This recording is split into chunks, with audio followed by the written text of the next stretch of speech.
But we begin today with an emerging hurdle for Superstorm Sandy victims rebuilding along the South Shore. Some are being told that raising their homes to avoid future floods will also mean having to install a costly fire sprinkler system.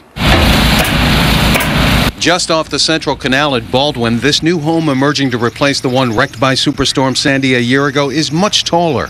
That's because the contractor had to raise the building a dozen feet to meet new flood standards. But it's creating a financial nightmare for the now out-of-money owners. I have to keep them in here. Teresa Wittenberg has lived with her puppies and family inside this cramped trailer parked right outside the family home they lost to the hurricane.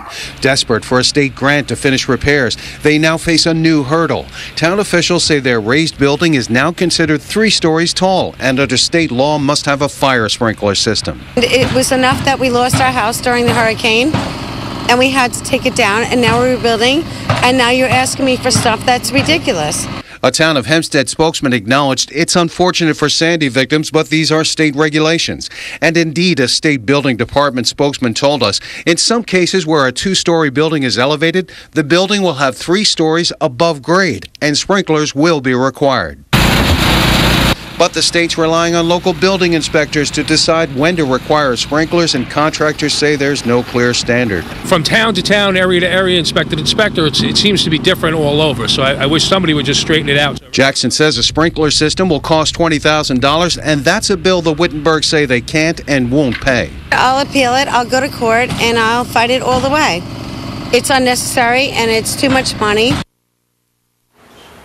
So just how many people will be affected? Well, to help us answer that question, we have with us now Ben Jackson. He's the South Shore contractor you just saw in the story. His company has worked on dozens of Sandy-wrecked homes already. Welcome to the show, Mr. Jackson. Thank you. Is this just an isolated case?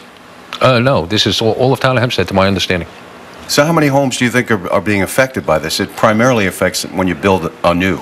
You tear down and build anew like they did. That's correct. It would also affect if you were raising a home. My assumption is it's probably 2,500 to 3,000 homes that will be affected by this.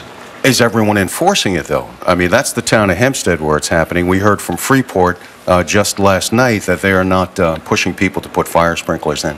No, my understanding is this is only the Town of Hempstead. I have not heard of any other municipality requiring fire sprinklers for this particular type of case. So that's a big only, because the Town of Hempstead was probably the hardest hit town overall in terms of numbers. And how many people got affected and whose homes were destroyed? Yes, and it encompasses a large portion of Nassau County.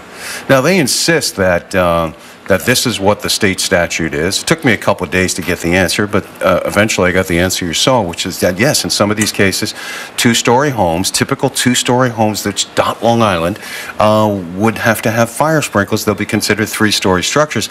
But the catch to it is that they're not putting a staff out there to figure that out. They're relying on the local code inspectors. What difficulties can that create? Well, you don't know job to job. You don't know, you know, you're pricing a job, you're estimating a job, people are budgeting. You know, people don't have a ton of money after the storm to put up a new house. They don't have this in their budget. You know, nobody thinks a fire sprinkler is a bad idea. It's safety, it's a good idea. Of course. But to push this on people at this stage, when people are struggling. And they're broke. And they're broke. And they're not getting the grants. And they're not getting the money, and when they do, it's not coming quick enough. It makes things much more difficult for people trying to get home. Well, I would imagine looking at this house, you are at the break point where you have to decide are you going to put the sprinklers in or not. And the homeowner says absolutely no way. So now you're going to build forward without the sprinklers. And what happens if the town says later you have to have them? Well, we're really at a low. We really can't build forward. We really need a determination or a decision. There's no sense in building forward if you're going to get a stop work order. There's no sense in getting in that battle. I want definition.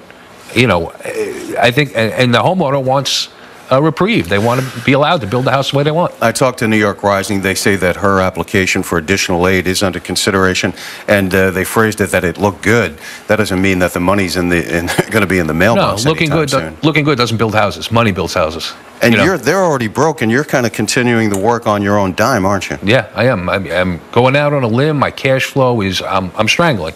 You know, I'm struggling in this economy.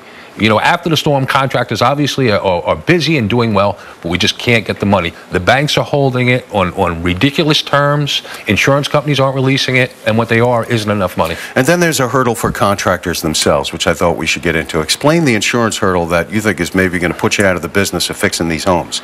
Well, what happened is New York Rising came up with some obscure ruling that they want to have a $2 million umbrella policy for contractors to do New York Rising work. $2 million to like rebuild a home like that? $2 million on top of a $1 million, $2 million policy, which ends up being $4 million worth of insurance. Well, how much insurance do you carry now, if you don't mind my asking? I carry $1 million, $2 million. The minimum required is $100, $300 for my licensing, and for home building and for home renovations. So you go above what is the current minimum? I do for other projects and to protect myself, but that kind of money for a house that's worth $400,000 or $500,000, I don't understand why I need $4 million worth of insurance. And how much can I do? Can you get that, or what would it do to your business? Right now, the nearest quote I have is $125,000 for 4 months worth of insurance. I'd have to pass that on to my customers, which I don't want to do. Again, these people are struggling.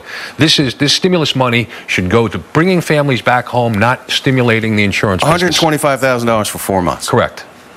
Just right out of your pocket. Which isn't there. So are you going to be able to continue doing this, and what are other contractors telling you? Well, there is no continuing. First of all, New York Rising, there hasn't been a New York Rising project that has started yet.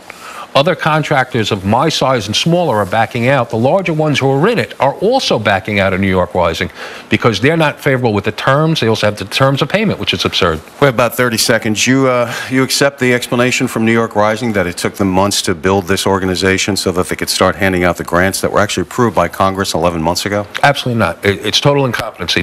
People want to get home. This is not people buying new cars and going on vacation. This is people, middle class, American people, homeless. Well, it does raise the question about the fact that we knew well before the grant money was even approved that it would be distributed through block grants as it has in past years. So it is somewhat raising eyebrows to see how long it's taken this agency, New York Rising, to get the money into people's hands like yourself and these homeowners. We want to thank you for coming in, Ben Jackson, South Shore Contractor. Thank you. About the latest hurdles facing people trying to put their lives back together on Long Island South Shore.